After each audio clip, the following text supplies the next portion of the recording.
जय यीशु की। मैं हूँ प्रियंका डामोर और आप देख रहे हैं रेडियो वेरितास एशिया की हिंदी सर्विस।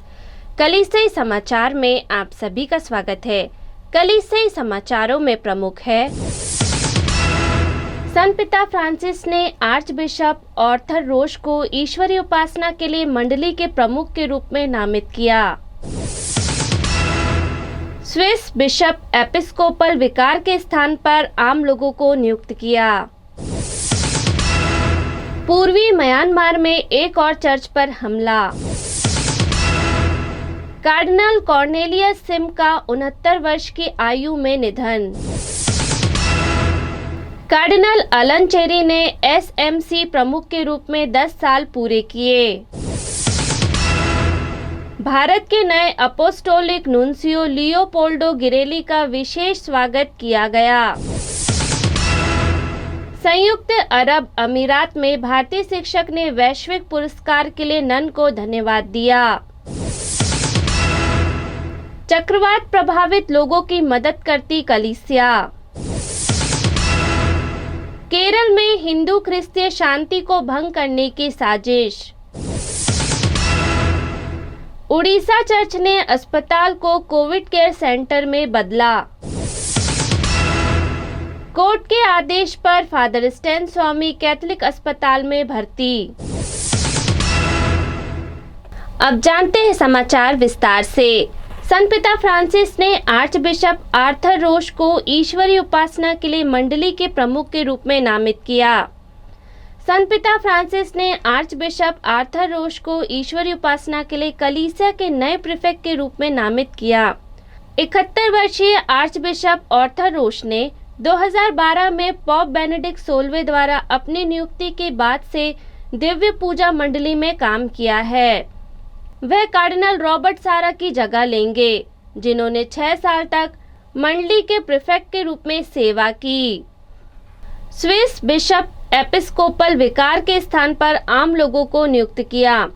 जिनोवा के एक स्विस कैथोलिक बिशप ने घोषणा की है कि वे अपने धर्म प्रांत में एपिस्कोपल विकार के स्थान पर आम लोगों को नियुक्त कर रहा है।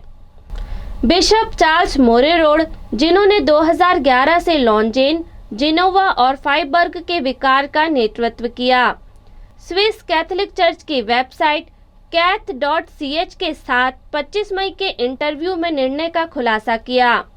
डोमिनिकन धर्माध्यक्ष ने कहा कि उन्होंने 3 धर्माध्यक्षों के स्थान पर 2 आम लोगों और एक बधिर को अपने प्रतिनिधि के रूप में चुना था। पूर्वी म्यांमार में एक और चर्च पर हमला।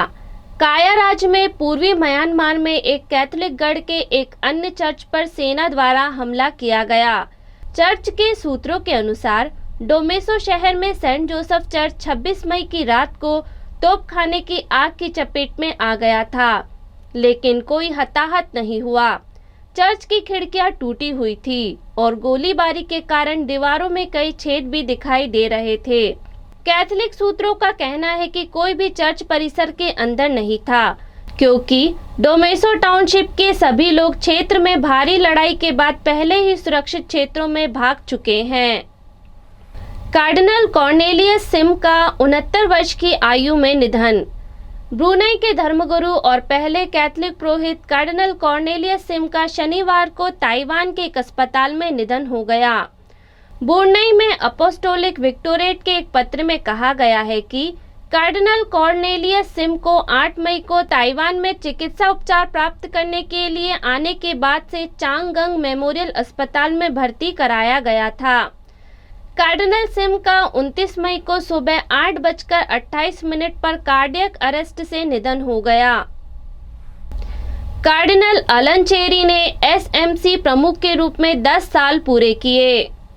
कोची के कार्डिनल जॉर्ज अलन चेरी ने सीरो मालाबार चर्च के आर्चबिशप के रूप में 10 साल की सेवा पूरी कर ली है। उन्होंने बिना किसी सार्वजनिक समारोह के पदभार ग्रहण करने की वर्षगांठ मनाई और 29 मई को माउंट सेंट थॉमस चैपल कक्कानाडा में पवित्र मिस्सा अर्पित की। भारत के नए अपोस्टोलिक नुन्सियो लियोपोल्डो गिरेली का विशेष स्वागत किया गया।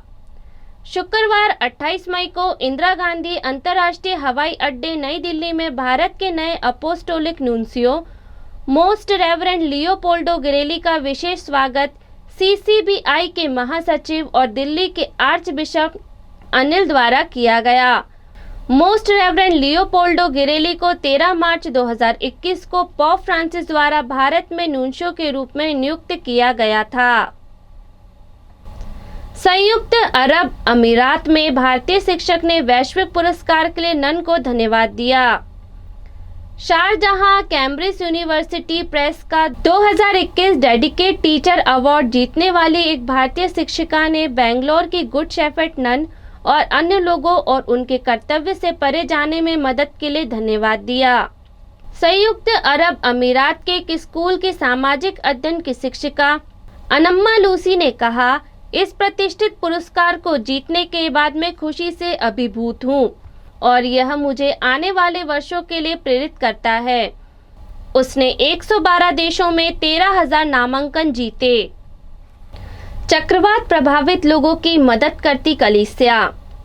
पश्चिम भारत के तट पर आए चक्रवात तोकितो के एक हफ्ते बाद कलीसिया कार्यकर्ता हजारों लोगों के लिए भोजन और पीने की पानी की व्यवस्था करने के लिए संघर्ष कर रहे हैं। 17 से 18 मई तक चक्रवात में कम से कम 169 लोग मारे गए और कुछ 2 लाख लोग विस्थापित हो गए। चक्रवात ने अनुमानित 50,000 घरों को नष्ट कर दिया। केरल में हिंदू ख्रिस्तीय शांति को भंग करने की साजिश। केरल की पुलिस राज्य के 2 गिरजाघरों में घुसपैठ एवं तोड़फोड़ की जांच पड़ताल कर रही है। 26 मई को कुछ संदिग्ध व्यक्ति नैया टिंकरा धर्मप्रांत के 2 गिरजाघरों में घुस आए। उन्होंने वहां तोड़फोड़ मचाई तथा आराधना अर्चना के पवित्र स्थल के अपवित्रीकरण का प्रयास किया। गिरजाघर के धर्माध्यक्ष फादर क्रिस्तुदास ने बताया कि प्रातः जब गिरजाघर के चौकीदार ने गिरजाघर के प्रवेश द्वार खोले तब पता लगा कि कट्टा कोड़े गांव के संत अंतोनी गिरजाघर का प्रकोष्ठ खुला हुआ था। पवित्र अस्थियां इधर उधर बिखरे पड़े थे तथा बाइबल धर्म ग्रंथ एवं मिस्सा बलिदान की पुस्तकें फाड़ डाली गई थी। कुछ पुरोहितों को संदेह है कि हमलावर ख्रिस्तियों एवं पुरोहितों के बीच कायम मैत्री और शांति को भंग करना चाहते हैं। उड़ीसा चर्च ने एक अस्पताल को कोविड केयर सेंटर में बदला। उड़ीसा के बालासोर धर्मप्रांत ने अपने 100 बिस्तरों वाले अस्पताल को कोविड देखभाल केंद्र में बदल दिया है। बालासोर में ज्योति अस्पताल के निदेशक फादर पॉल कुनम परमपत कहते हैं, चर्च का इशारा जिला मजिस्ट्रेट के अनुरोध के जवाब में था। पुरोहितों के अनुसार उड़ीसा में कोविड-19 के मामलों में तेजी से वृद्धि हुई है और बालासोर में संक्रमण दर 27% थी। जिला मजिस्ट्रेट के सुदर्शन चक्रवर्ती ने हमसे अनुरोध किया कि हम अपने सामान्य अस्पताल को एक कोविड देखभाल केंद्र में परिवर्तित करें। कोर्ट के आदेश पर फादर स्टैन स्वामी को कैथोलिक अस्पताल में भर्ती कराया। जेसुइट आदिवासी कार्यकर्ता फादर स्टैन स्वामी को 28 मई को बॉम्बे हाई कोर्ट के हस्तक्षेप के बाद मुंबई के कैथोलिक अस्पताल में भर्ती कराया गया। National lawyers forum of religious and priests के प्रवक्ता जेसुइट फादर अरोक्या स्वामी संस्थानम के अनुसार फादर स्टैन स्वामी मुंबई के उपनगर बांद्रा में होली फैमिली अस्पताल पहुंचे, जो उनके वरिष्ठ कॉन्फ्रेंस मामलों की निगरानी कर रहे हैं।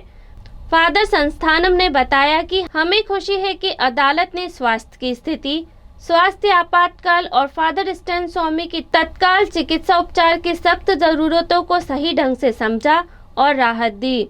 उनके मुताबिक अस्पताल में शुरुआती जांच में कोविड के लक्षण दिखे।